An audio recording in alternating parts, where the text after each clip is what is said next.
Hi, Rob here. Welcome to the IELTS writing course. I hope you're having a fantastic day. This little presentation is about the band descriptors, the writing band descriptors. So this is the documents that IELTS uses to give you a score. So really, we need to understand these to know what you're aiming for. So if it says you need to do these things to get a band 7, then that's what you need to do, right?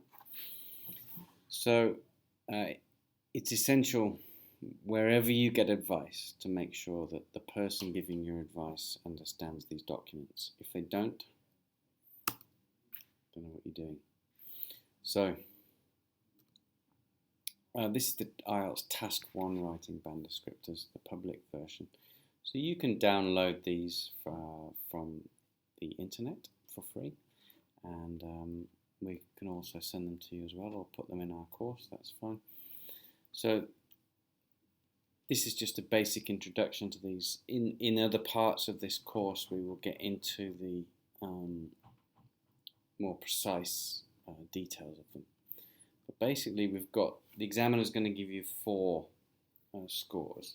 The first one is about task achievement, which means do you answer the question or not.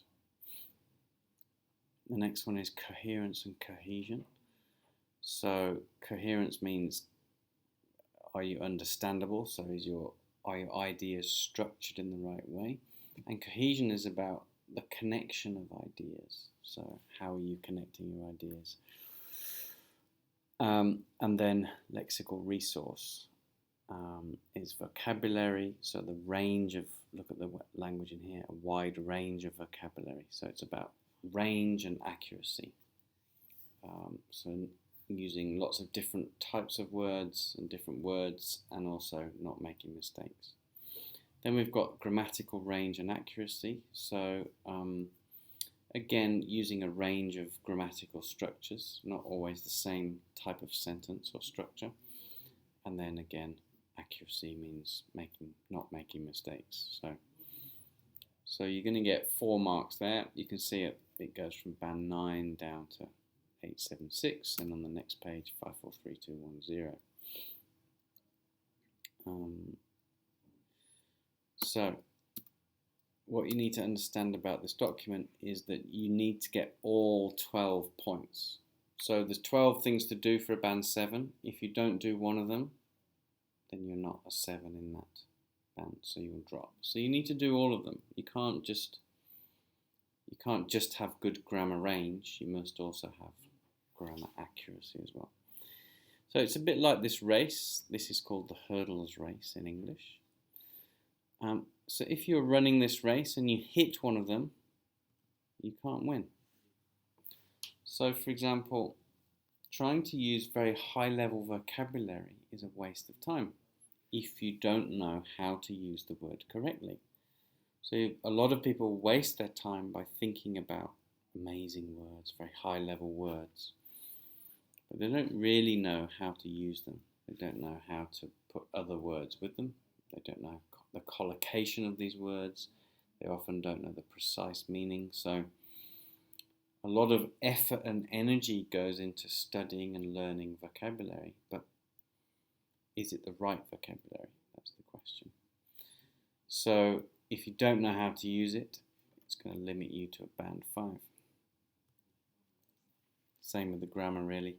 Trying to use very complex grammar is a bit of a waste of time if the reader cannot understand it.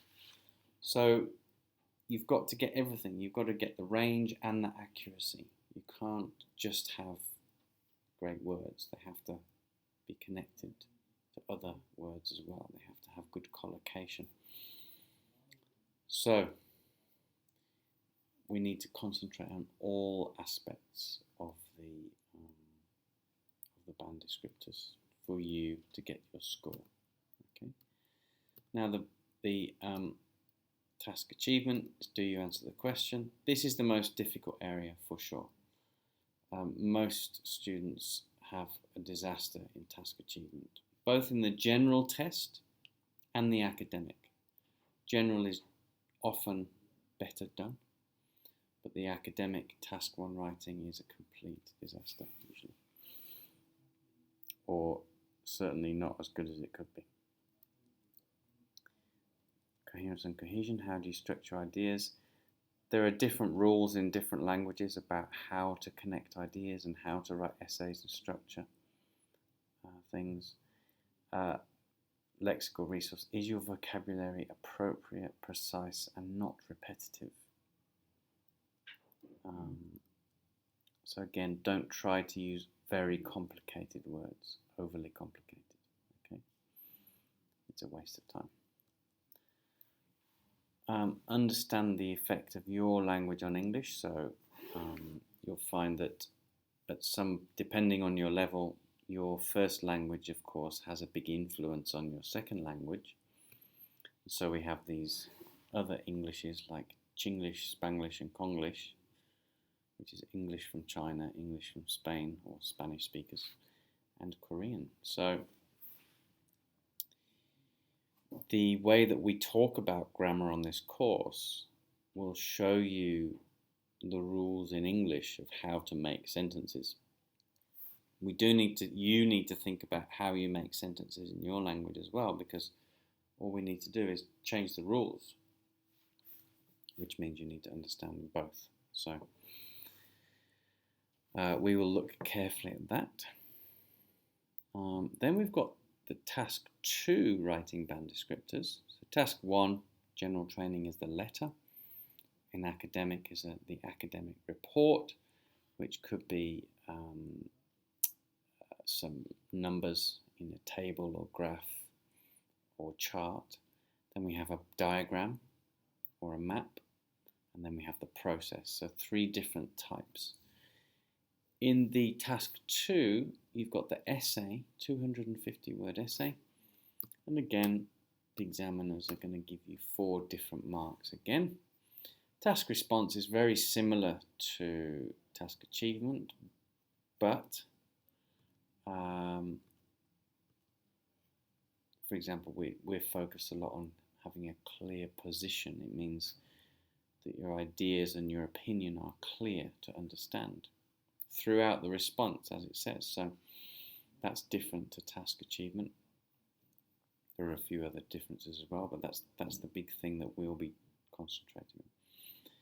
Coherence and cohesion is a bit different. Paragraphing is important for task 2, whereas in task 1 it's not so important unless you need a very high score. Okay, so that's the same idea. We need to get all 12 things if we need the 7. So I'm tapping on my keyboard. Here we go. How well do you answer the question? No, not do you answer it, but how well do you answer it, precisely or sufficiently? Again, it's the most common area of misunderstanding. This is usually the lowest score for students. So we concentrate on that quite a lot. Look, coherence and cohesion. How do you structure your ideas into paragraphs and how do you connect your ideas? Again, different in other languages to English. Again, lexical resource and vocabulary is the same as before, and so is grammatical range and accuracy. So, pretty much that's it. It is it. Good. So really, all of our writing course is focused on what IELTS is actually looking for. There's a lot of students say lots of things to me all the time. They say, oh, this person said this or this teacher said that.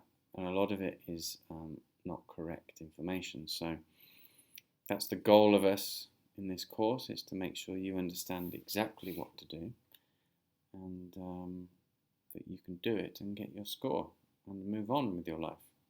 But of course, these skills are also quite valuable for writing generally, certainly for academic writing and communicating with people, using your writing. So all these lessons apply to that as well. Anyway, thank you for your time. Hope you enjoy the course and have a great day. Goodbye.